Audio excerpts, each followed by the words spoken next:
Bonjour, je m'appelle Jean-Sébastien Jutra, je suis planificateur financier et directeur du service de planification financière avancée chez IA Groupe Financier. Aujourd'hui, on répond à la question REER ou CELI. Tout d'abord, il est important de vous poser une question. Pourquoi épargnez-vous?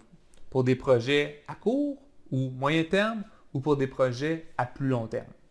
Selon la réponse à cette question, vous serez en mesure de vous orienter vers un REER, un régime enregistré d'épargne retraite, ou encore un CELI, un compte d'épargne libre d'impôt, ou peut-être même les deux.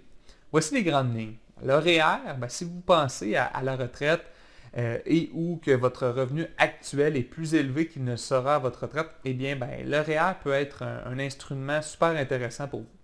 Il vous permet une déduction fiscale et possiblement une économie d'impôt. Pour les jeunes familles, cette option est intéressante puisque plusieurs programmes socio-fiscaux sont en fonction du revenu imposable. Donc, une réduction du revenu imposable peut donc signifier une augmentation des allocations familiales ou tout autre incitatif fiscaux basé sur le revenu imposable.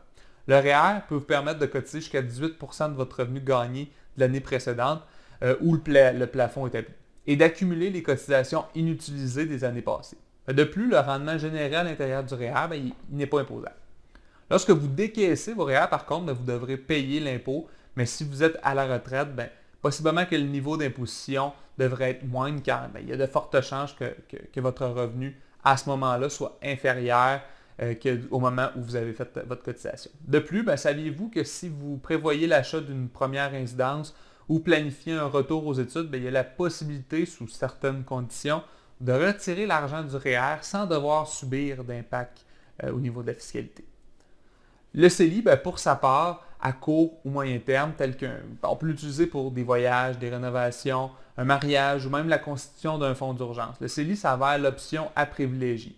Son rendement est libre d'impôt, ce qui veut dire que les retraits des sommes investies sont non imposables. Faites à noter que lorsque vous effectuez des retraites de votre compte épargne libre d'impôt, cela ne bonifiera pas votre revenu imposable. Les retraits peuvent être cotisés à nouveau dès l'année suivante sans empiéter sur les nouvelles cotisations admissibles. Vous pouvez aussi l'utiliser pour investir pour votre retraite si vous avez atteint, par exemple, le maximum de vos REER. Le maximum de cotisation au CELI pour 2020 et pour 2021 est de 6 000 en plus des cotisations inutilisées des années précédentes qui s'accumulent dès l'âge de 18 ans. Les cotisations au CELI ne sont pas déductibles d'impôts comme ce serait le cas par contre pour un REER. En résumé, le REER et ou le CELI offrent des avantages sur le plan fiscal qui ne sont pas à négliger et il y a des limitations propres à chacun. L'important lorsqu'il est question d'épargne est de commencer tôt et de développer des réflexes d'épargne au fil des années. Opter pour des prélèvements bancaires systématiques à la semaine, aux 2 semaines, par mois vous aidera à accumuler un plus gros actif.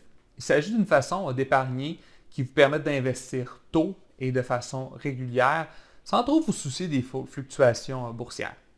Vous aimeriez en savoir davantage? Faites appel à un conseiller en sécurité financière. Il vous proposera les meilleures options selon votre situation.